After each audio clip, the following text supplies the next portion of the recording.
Iż-żona industrijali tal-Imrieħel issa se tibda tissejjaħ Central Business District. Dan kif l-Imrieħel qed jinbidel f'distrett attrajenti u aċċessibbli għal kumpaniji u ħwienet li għażli operaw minnu.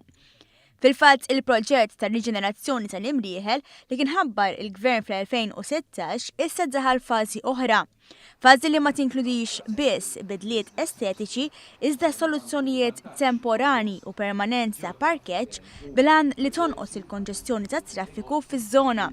Dan fil-waqt se jkun qed jingħata tarmak f'numru ta' toroq fl-Imrieħel, kif spjega il-Ministru għall-Ekonomija Chris Cardona. Central Business District li ġie lonċjat illum bħala kunċett ifisser illi aħna ħanaqbdu l-Imrieħel bħala żona, bħala distrett u ndawruha f'distrett attrajenti.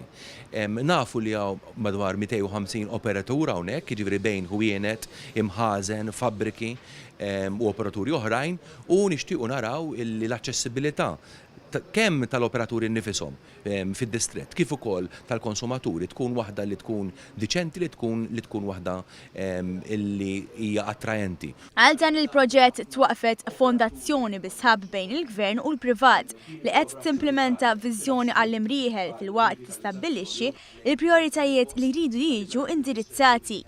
Il-Ministru Cardona qal li l-Gvern għamel impenji finanzjarji kbar għal din iż-żona li qed titħaddem mudell ġdid ta' finanzjament. Il-Gvern qed joħroġ l-istess ammont li jkun ħareġ il-privat.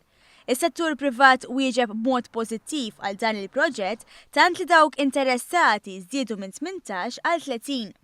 Il-kap eżekuttiv tal-Fondazzjoni Kit Fenek għal wara qatt ta' xogħlijiet fosthom ġbir ta' skart, il-Fondazzjoni se tibda ħidma ġdida. Il-pass li jmiss huwa illi bħala fondazzjoni nibdew naħdmu fuq dan regeneration plan li ovvjament bis-saħħa tal-Planning Authority u anke entitajiet oħrajn nibdew nfasslu it-terms of reference biex aħna nkun nistgħu noħorġu it-tender għal dan il-pjan ta' reġenerazzjoni.